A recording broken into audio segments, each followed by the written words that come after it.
Imagine walking in on your child doing that same exact thing. Is that your worst nightmare? Today I'm going to persuade you to allow your child to participate and be supportive of sex education.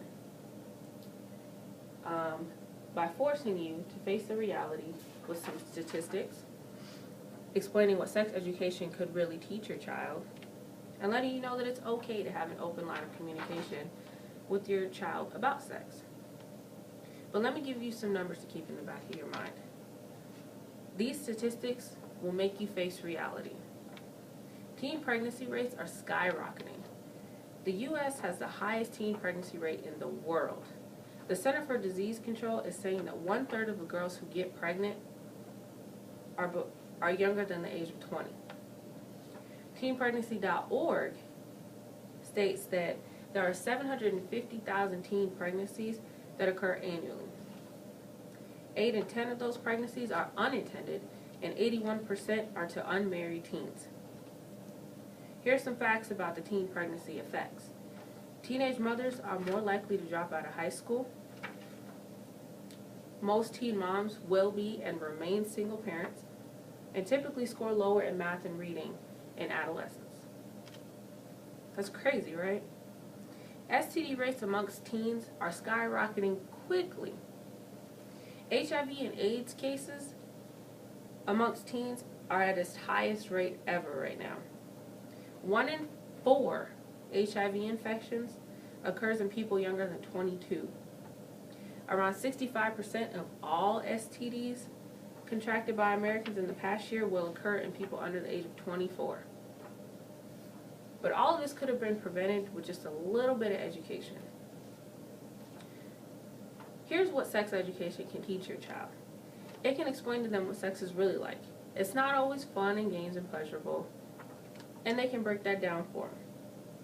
They can teach them how to use protection in an effective way.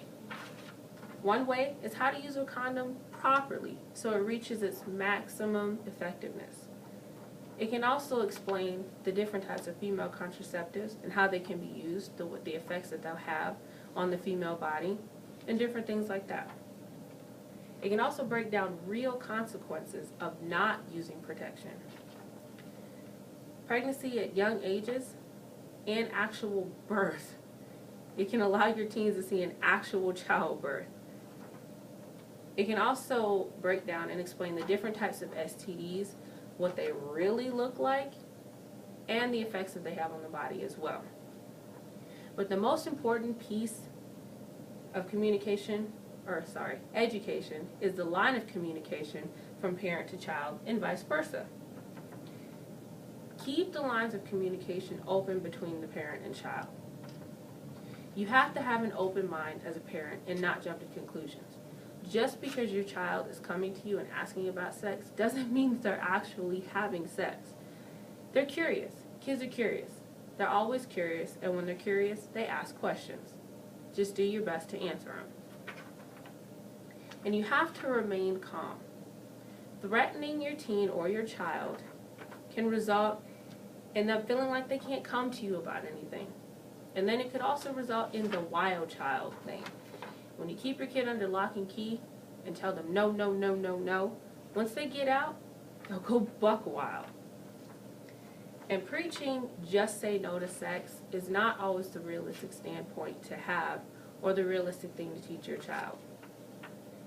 As an adult, you have to remember what life was like when you were a teen and the things that you did when you were a teenager. Typically, kids follow in their parents' footsteps, so keep that in mind when you're talking to your child about sex. And always remember that a mind is a terrible thing to waste. So why not educate your child as much as possible? If they're going to do it, you might as well. My ultimate goal today was to persuade you to allow your children to participate and be supportive of sex education by making you face the reality with some statistics, explaining what sex education could actually teach your child, and letting you know that it's okay to have an open line of communication with your child about sex.